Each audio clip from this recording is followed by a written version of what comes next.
My brothers and sisters of Burkina Faso, and to the great family of Africa watching beyond our borders, listen to me now, and listen with your hearts. They said we were too poor to dream, too weak to build, too divided to rise. They looked at our red soil and saw dust, but we looked at the same soil and saw a nation being born again. Today, we are building a new kind of city, not made of steel from the West, not made of money from foreign banks, but built from our own hands, our own innovation, our own courage. These are the Thermocol houses of Burkina Faso, light as hope, strong as unity, and born from the will of a free people. This is not just about houses. It is about a declaration that the African mind can create, the African spirit can endure, and the African people can build their own future without begging anyone. When we started this project, they laughed, they mocked us.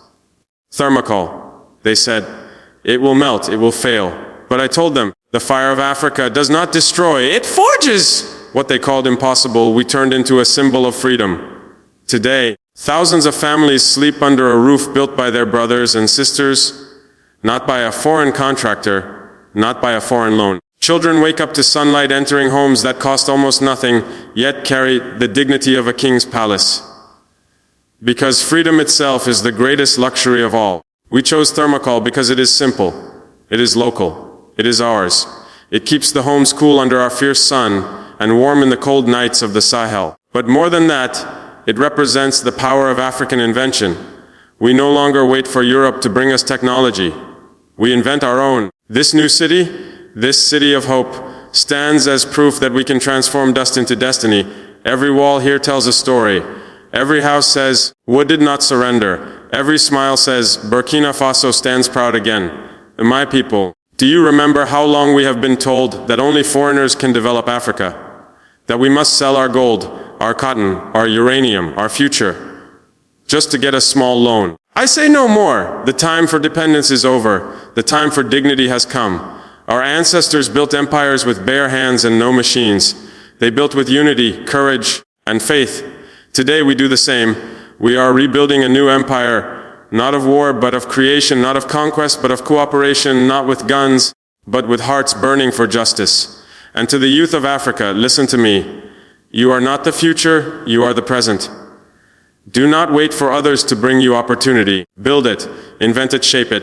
If Burkina Faso can build cities from Thermocol, then Nigeria can build roads from bamboo. Ghana can build schools from clay. Mali can power villages from the wind. And together, we will prove that Africa's future is in African hands. To the world, I say this, we are not closing our doors, we are opening our eyes. We will work with those who respect us, not those who exploit us. We will trade as equals, not as slaves. We will build with honesty, not corruption. They wanted to see us fight each other, but we are choosing to fight for each other. They wanted us to compete for their attention, but we are uniting for our liberation. Every Thermocol house that stands in Burkina Faso today is a message to the world. You cannot stop a nation that believes in itself. To my people, I say, look around you. The streets you walk on, the homes you enter, the lights that shine at night, they were all made possible by your hands. Not aid, not charity, you. And to our enemies, those who fear a strong Africa, I say fear us more, because we are not afraid anymore. You have stolen enough. You have divided enough. You have lied enough. Now you will watch us rise. Burkina Faso is not just surviving, we are transforming. We are proving that poverty is not a curse, it is a challenge. And we have met that challenge with courage, creativity, and unity. When our children ask, how did we begin?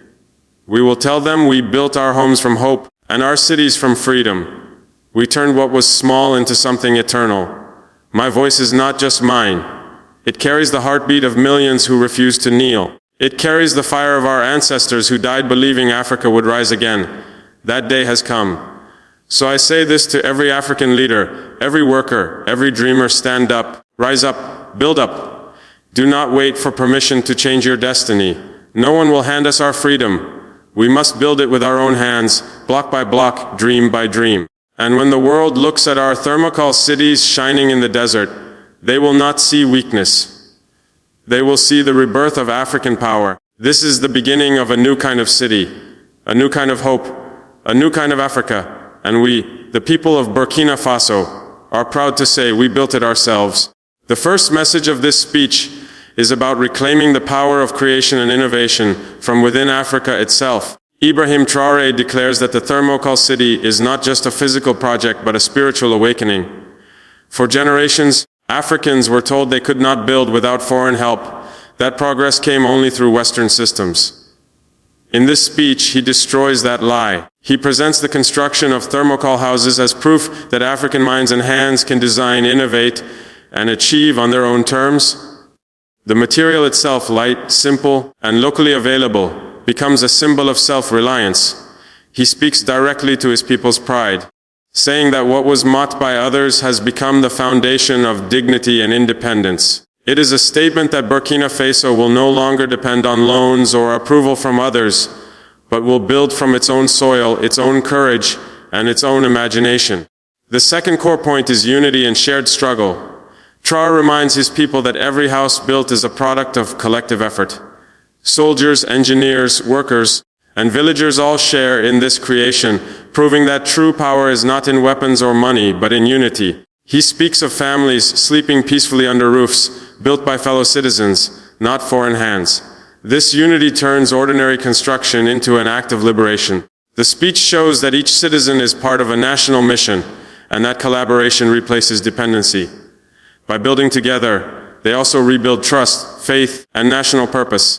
He uses the symbol of shared labor to erase the divisions planted by colonial systems and replace them with a spirit of togetherness that transforms poverty into power and hardship into hope. The third point speaks to African dignity and the end of foreign dominance.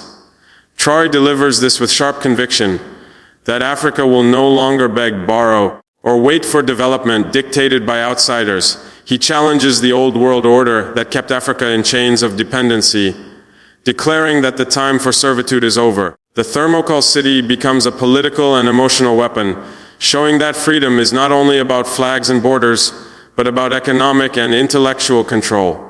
By saying no more, he draws a line between the Africa that was exploited and the Africa that now stands up with its own ideas. The message carries both defiance and clarity. Burkina Faso will work with those who respect it, not those who exploit it. This is not isolation, it is independence. The city itself becomes a message to the world that Africa's dignity is no longer negotiable.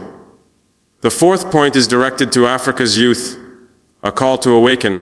Traore tells young Africans they are not just the future, but the present, the living heartbeat of transformation. He tells them to stop waiting for opportunities and start creating them, to use their minds and hands to shape a new destiny. He reminds them that invention is not limited to the West, that the spirit of innovation is already in African blood.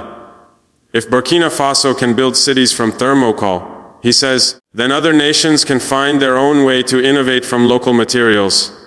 His words aim to ignite imagination, to make the youth realize they are builders, not followers. This moment in the speech is deeply emotional because it gives young Africans permission to dream boldly and act freely, knowing that they are the ones who will carry the revolution forward through work, knowledge, and courage. The fifth point is the transformation of hope into action, the creation of a new Africa built from belief. Traore closes his speech by reminding his people that this movement is larger than Burkina Faso. Every thermocol house is a seed of revolution. It proves that poverty is not a curse, but a challenge that can be conquered through creativity and unity. He calls on Africans everywhere to rise, build, and believe again. His tone becomes prophetic, almost spiritual, as he envisions an Africa that no longer waits for freedom to be handed to it, but constructs that freedom with its own strength. He declares that when the world sees these shining white cities rising from the desert, they will no longer see weakness, but the rebirth of power. This point ties the whole speech together, from innovation and unity to pride and liberation, showing that the true revolution is not in words or politics, but in creation, in action, and in belief that Africa can and will build itself.